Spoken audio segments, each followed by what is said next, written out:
Hello दोस्तों, welcome to my channel GK Educot. GK Educot channel में आप सभी का एक बार फिर से हार्दिक स्वागत है।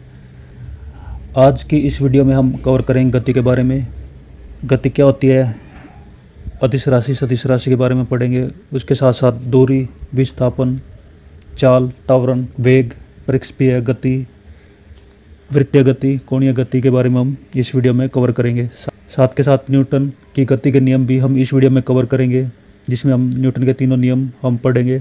उसके साथ साथ अभिकेंद्रीय बल और अपकेंद्रीय बल क्या होते हैं, और टॉर्क यानी कि बल आघूर्ण आपने सुना होगा, उसके बारे में भी हम इस वीडियो में कवर करेंगे।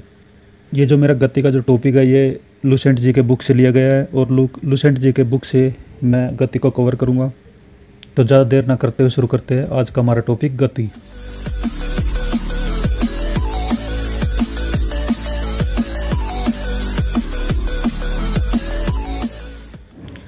तो सबसे पहले आ जाता है अदिश राशि और सदिश राशि क्या होती है। दो प्रकार की राशि होती है। तो अदिश राशि और सदिश राशि क्या होती है वो मैं आपको बता देता हूँ।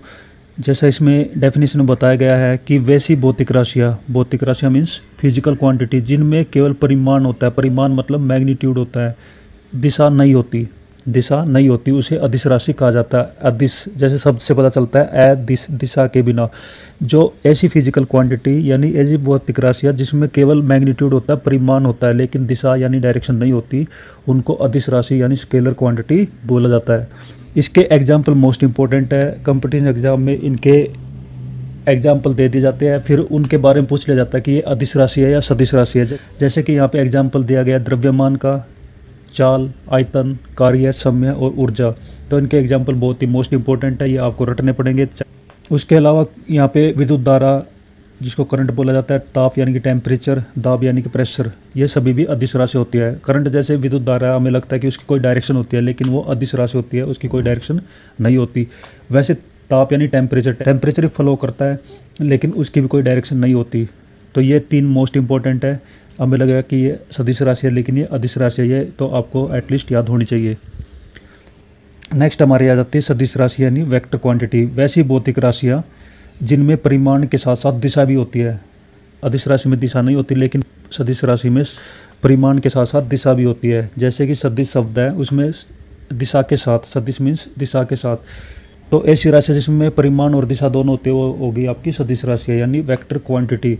और जो योग के निश्चित नियमों के अनुसार जोड़ी जाती है, जो योग के जो नियम होते हैं, उनकी जो प्रॉपर्टीज होती है, उनके अनुसार ही इनको जोड़ा जाता है, उसे सदिश राशि कहते हैं। तो यहाँ पे सदिश राशि के कुछ एग्जाम्पल दिए गए हैं, जिसमें फर्स्ट दिया गया वेग यानी कि वेलोसिटी, विस्थापन यानी कि डिस्प्लेसमेंट, बल मीन्स फोर्स, त्वरण मीन्स एक्सेलरेशंस। तो ये सभी सदिश राशियों के एग्जाम्पल्स थे। नेक्स्ट हमारा जाता है दूरी यानी कि डिस्टेंस। तो किसी दिए गए समय अंतराल में वस्तु के द्वारा तय किए गए कार्य मार्ग की लंबाई को दूरी कहते हैं। यह एक अदिश राशि है और यह सदैव कैसी होती है, धनात्मक यानी कि पॉजिटिव होती है। कोई भी समय अंतराल दिया गया है, जैसे कि हमने 10 मिनट के बाद पता करना कि कोई वस्तु यहाँ पे है, 10 मिनट के बाद वो कहाँ पर पहुँच जाती है, तो ये हो गया आपका समय अंतराल।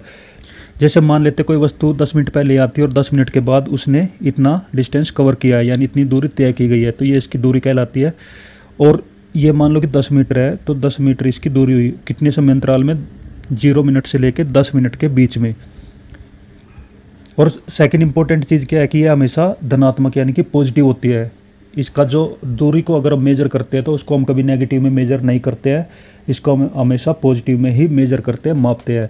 दूसरा आ जाता है हमारा विस्थापन यानी कि डिस्प्लेसमेंट। एक निश्चित दिशा में दो बिंदुओं के बीच की लंबवत यानी कि न्यूनतम मतलब मिनिमम दूरी को विस्थापन कहते हैं। और यह सदिश राशि है और इसका SI मात्रक मीटर है।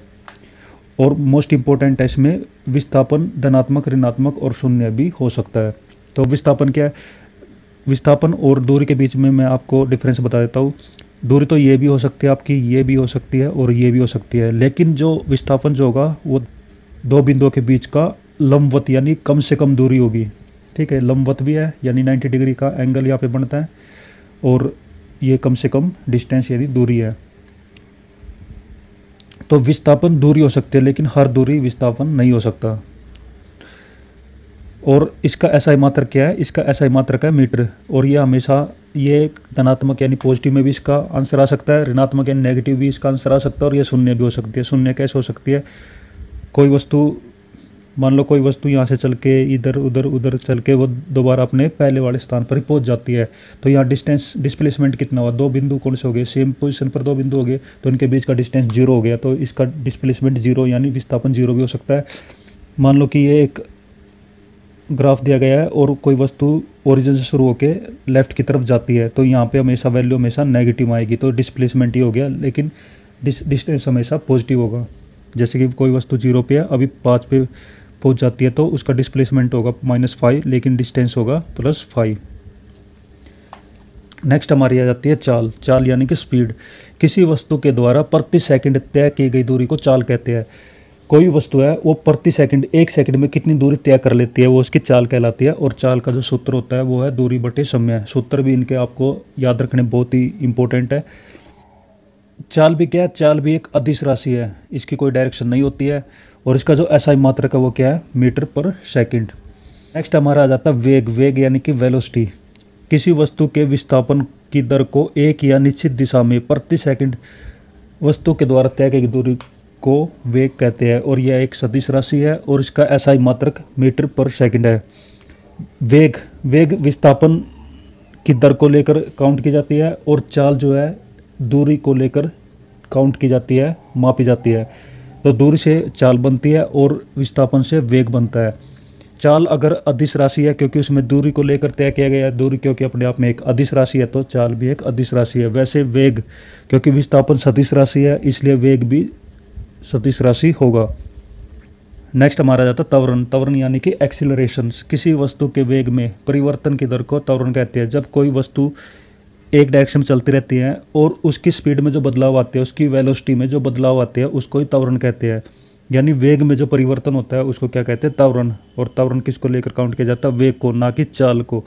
और यह एक सदिश राशि है। क्योंकि वेग एक सदिश राशि है तो इसलिए त्वरण भी एक सदिश राशि है। वेग सदिश राशि क्यों, क्योंकि उसमें विस्थापन का यूज किया गया है। तो विस्थापन क्या है, एक सदिश राशि है, इसलिए वेग भी सदिश राशि होगी और त्वरण भी सदिश राशि होगी। इसका एसआई मात्रक होगा मीटर पर सेकंड स्क्वायर। क्यों, क्योंकि वेग बटे समय इसका फार्मूला होगा, और वेग का जो फार्मूला है, वेग का जो एसआई मात्रक है वो मीटर पर सेकंड है, और त्वरण का जो मात्रक होगा वो मीटर पर सेकंड स्क्वायर होगा। नेक्स्ट इसमें इंपॉर्टेंट ये चीज़ बताई गई है, यदि समय के साथ वस्तु का वेग घटता है, जैसे हम कोई गाड़ी चलती रहती है और उसकी स्पीड कम होती जाती है, तो इससे उसका वेग घटता है। तो इस तरह का जो इसमें जो त्वरण होगा वो ऋणात्मक हो गया, नेगेटिव होगा, क्योंकि स्पीड कम हो रही है तो इसलिए उसका वेग कम होगा और त्वरण भी उसका कम हो जाएगा।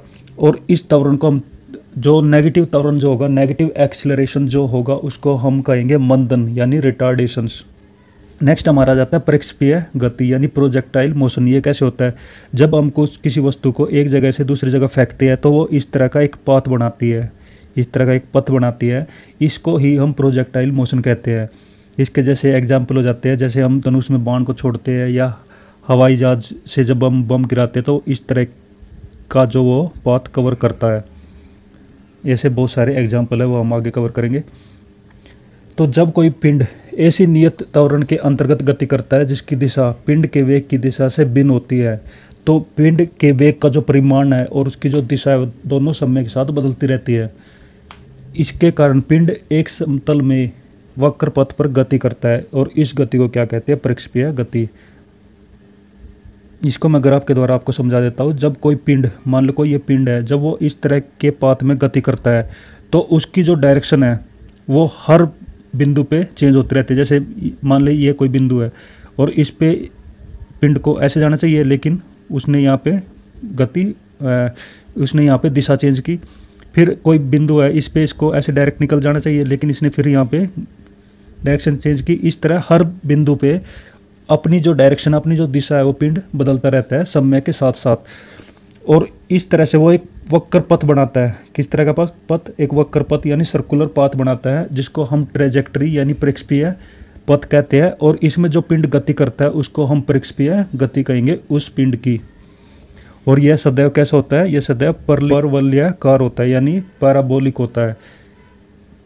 यहाँ पर जैसे एग्जाम्पल बताए गए हैं, धनुष से छुटा हुआ बाण भी ट्रेजेक्ट्री पाथ में गति करता है, और वैसे ही हवाई जहाज से जब बम गिरा जाता है तो वो भी पैराबोलिक पाथ से नीचे आता है।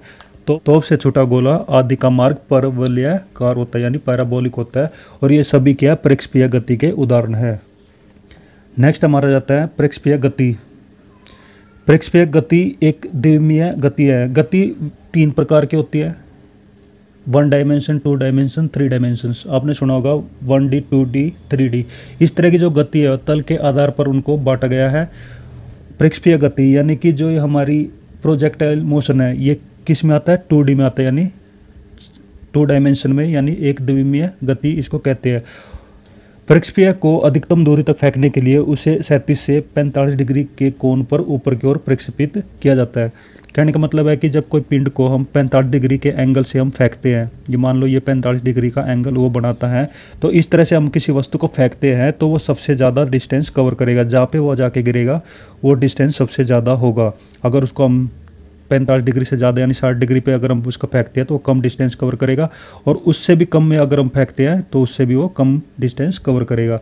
तो अगर किसी वस्तु को ज़्यादा दूरी तक फेंकना है तो उसमें हमें कितने डिग्री का एंगल बनाना होगा, 45 डिग्री का। नेक्स्ट हमारा जाता है कि प्रक्षेपण कोण 0 डिग्री AM 90 माइनस थीटा दोनों के लिए 37 प्रास समान होते हैं। 37 प्रास होता है हॉरिजॉन्टल लाइन, जो बेस जो होता है उसको हम 37 प्रास कहते हैं। तो 0 डिग्री पे फेंकते हैं, 90 माइनस थीटा डिग्री पे अगर हम कोई प्रक्षेपण कोण बनाते हैं तो उसमें दोनों जो दूरी है वो समान होती है। नेक्स्ट आ जाता है प्रक्षेपीय पथ के उच्चतम बिंदु पर वेग एवं त्वरण के बीच 90 डिग्री का कोण बनता है। यानी प्रक्षेपीय पथ पर, यानी कि ट्रेजेक्ट्री पाथ पर, पैराबोलिक पाथ पर जब कोई पिंड के वेग और त्वरण के बीच में 90 डिग्री का कोण बनता है तो वो सबसे उसका उच्चतम बिंदु होता है, यानी हाईएस्ट बिंदु होता है, जिसको हम क्या बोलते हैं, ऊर्ध्वाधर उस ऊंचाई भी उसको बोला जाता है, वो सबसे हाईएस्ट होती है। नेक्स्ट हमारा जाता है वृत्तीय गति यानी सर्कुलर मोशन। जैसे मैंने पहले बताया था कि तल के आधार पर वेग को 3 प्रकार से बांटा गया है, 1D, 2D और 3D। वैसे ही पाथ के आधार पर वेग को 2 प्रकार से बांटा जाता है, लीनियर और एंगुलर मोशंस। लीनियर यानी रैखिक, जो एक रेखा में गति करता है, और एक होता है कोणीय गति यानी एंगुलर मोशंस। उसमें क्या है कि वस्तु जो है एक सर्कुलर पाथ में गति करती है, इसको एंगुलर मोशन बोला जाता है। एंगुलर मोशन यानी कि कोणीय गति 2 प्रकार की होती है, एक होती है रोटेशनल जिसको घूर्णन गति बोला जाता है, दूसरी होती है सर्कुलर जिसको वृत्तीय गति बोला जाता है। जो वृत्तीय गति जो हम यहाँ पे कवर कर लेते हैं, जब कोई वस्तु किसी वृत्ताकार पाथ पर, वृत्ताकार मार्ग पर यानी सर्कुलर पाथ पर गति करती है तो उस गति को वृत्तीय गति यानी सर्कुलर मोशन कहते हैं। यदि वह एक समान चाल से गति करती है तो उसकी गति एक समान वृत्तीय गति। नेक्स्ट है वृत्तीय गति एक त्वरित गति होती है, क्योंकि वेग की जो दिशा है वो प्रत्येक बिंदु पर बदलती रहती है, यानी उसमें त्वरण उत्पन्न होता रहता है। यहाँ पर एक एग्जाम्पल दिखाया गया है कि जब हम डोरी से बंधे हुए एक पत्थर को बहुत तेजी से वृत्ताकार पाथ पर यानी सर्कुलर पाथ पर हम उसको घुमाया जाता है तो घुमाने के समय जो डोरी टूट जाने पर पत्थर स्पर्श रेखागत उड़ जाता है। नेक्स्ट हमारा जाता है कोणीय गति, जिसको हम एंगुलर वेलोसिटी बोला जाता है। वृत्ताकार मार्ग पर गतिशील कण को वृत्त के केंद्र से मिलाने वाली रेखा 1 सेकंड में जितने कोण से घूम जाती है उसे उस कण का कोणीय वेग कहते हैं, और इसको किससे दर्शाते हैं, ओमेगा से। ओमेगा से इसको प्रकट किया जाता है। जैसे ये एक पिंड है और ये एक सर्कुलर पाथ में गति करता है, जो इसके केंद्र से एक रेखा खींची जाती है इसके पाथ तक, तो इसको हम क्या बोलते हैं, त्रिज्या। और इस त्रिज्या में जितने डिग्री कोण का अंतर आता है, यानी कि 1 सेकंड में जितने अंश का कोण बनाती है वो उसकी कोणीय गति, कोणीय वेग कहलाती है, कोणीय वेग कहलाता है। और इसको किससे दर्शाते हैं, ओमेगा से। और इसका फार्मूला बन जाता है ओमेगा बराबर है थीटा अपॉन टी। थीटा क्या है, जो जितने डिग्री का एंगल उस पिंड के द्वारा उस सर्कुलर पाथ पर बनाया जाता है। यदि कण 1 सेकंड में n चक्कर लगाता है तो ओमेगा की वैल्यू होगी 2 पाई n। वो जो कण है, वो जो पिंड है, वो जो वस्तु है, वो 1 चक्कर पूरा करने में कितने डिग्री का कोण बना देती है, 360 डिग्री का, यानी 2 पाई रेडियन का। जैसे किसी वृत्ताकार मार्ग की जो त्रिज्या r दी गई है और एक कण जो है 1 सेकंड में कितने चक्कर लगा देता है, n चक्कर लगा देता है, तो उसके द्वारा 1 सेकंड में चली गई दूरी कितनी होगी, वृत्त की जो परिधि होगी उसको हम n से गुणा कर देंगे। क्यों, क्योंकि n चक्कर उसने उस वृत्ताकार पाथ पे लगाए हैं। तो यहाँ पे जो फार्मूला दिया गया है, रैखिक चाल बराबर है कोणीय चाल गुणा में त्रिज्या।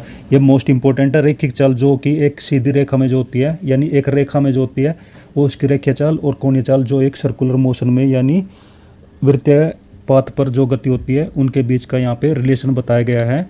जब कोणीय चाल को त्रिज्या से गुणा कर देते हैं तो हमें रेखीय चाल मिल जाती है। रेखीय चाल यानी कि v और कोणीय चाल यानी w और त्रिज्या यानी कि r। नेक्स्ट आ जाता है न्यूटन का गति का नियम, न्यूटन्स लॉ ऑफ मोशन। भौतिकी के पिता न्यूटन ने सन 1687 यानी 1687 ईस्वी में अपनी प्रसिद्ध पुस्तक यानी प्रिंसिपिया में सबसे पहले गति के नियम को प्रतिपादित किया था। तो भौतिकी यानी फिजिक्स का पिता किसको कहा जाता है? न्यूटन को। और इसने 1687 में एक पुस्तक लिखी थी जिसका नाम था प्रिंसिपिया। उसमें उसने न्यूटन की गति के नियम बताए थे, जिसमें पहला नियम आ जाता है न्यूटन का प्रथम गति नियम। इसको गति नियम बोला जाता है। यदि कोई वस्तु विराम अवस्था में है वह विराम अवस्था में रहेगी, और यदि वह एक समान चाल से किसी सीधी रेखा में चल रही है तो वैसे ही चलती रहेगी जब तक कि उस पर कोई भार या बल लगाकर उसकी वर्तमान अवस्था है उसमें कोई परिवर्तन ना किया जाए। यदि कोई वस्तु आराम अवस्था में है तो आराम अवस्था में रहेगी। अगर वो वस्तु किसी गति से किसी सीधी रेखा में चल रही है तो वो उसी दिशा में चलती रहेगी जब तक कि उस पर भार या बल या कोई एक्सटर्नल फोर्स उस पर जब तक ना लगाया जाए। इसको ही न्यूटन का प्रथम गति नियम बोला जाता है। इसके साथ साथ प्रथम नियम को गैलीलियो का नियम यानी जड़त्व का नियम भी कहते हैं। जड़त्व का नियम मतलब लॉ ऑफ इनर्शिया भी न्यूटन के फर्स्ट लॉ को बोला जाता है। जड़त्व का नियम क्यों बोला जाता है? क्योंकि ये जो उसने परिभाषा दी है कि कोई वस्तु विराम अवस्था में तो विराम अवस्था में रहेगी और एक समान चाल से गति कर रही है तो वह उसी चाल से गति करती रहेगी जब तक कि उस पर कोई एक्सटर्नल फोर्स ना लगाया जाए। ये क्यों होता है? ये जड़त्व के कारण होता है। तो जड़त्व क्या होता है हम पढ़ लेते हैं। भारी बल के अभाव में किसी वस्तु की अपनी विराम अवस्था यानी उसकी रेस्ट पोजीशन या समान गति की अवस्था यानी यूनिफॉर्म मोशन में अगर कोई वस्तु रहती है उसके रहने की जो प्रवृत्ति है उसी को हम जड़त्व कहते हैं। और प्रथम नियम से बल की परिभाषा मिलती है। क्या है बल की परिभाषा?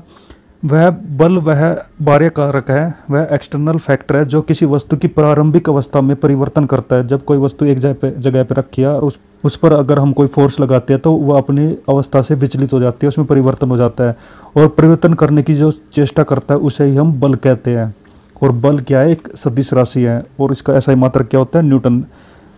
नेक्स्ट आ जाता है जड़त्व के कुछ उदाहरण। यहाँ पर कुछ जड़त्व के यानी इनर्शिया कुछ एग्जाम्पल दिए गए हैं। जैसे फर्स्ट दिया हुआ है कि ठहरी हुई मोटर या रेलगाड़ी के अचानक चल पड़ने पर उसमें जो बैठा यात्री पीछे की ओर झुक जाते हैं। यानी जब गाड़ी रुकी हुई है और वो सडनली आगे की तरफ चलती है तो उसमें जो पैसेंजर जो बैठा रहता है वो पीछे की तरफ झुक जाता है, पीछे की तरफ गिर जाता है। वो किस कारण होता है? इनर्शिया के कारण। और चलती मोटर कार के अचानक रुकने पर जब कोई गाड़ी चल रही होती है उसमें कोई पैसेंजर बैठा रहता है तो उसमें बैठे यात्री आगे की ओर झुक जाता है। ये भी किसके कारण होता है? जड़त्व के कारण। और कंबल को हाथ से पकड़कर डंडे से पीटने पर धूल के कण उड़कर यानी जड़कर नीचे गिर जाते हैं। ये भी किस कारण होते हैं? जड़त्व के नियम के कारण। क्योंकि कण जो है विराम अवस्था में रहने की कोशिश करते हैं लेकिन जब उस पर एक्सटर्नल फोर्स लगाया जाता है तो उसमें जो कण होते हैं वो नीचे गिर जाते हैं।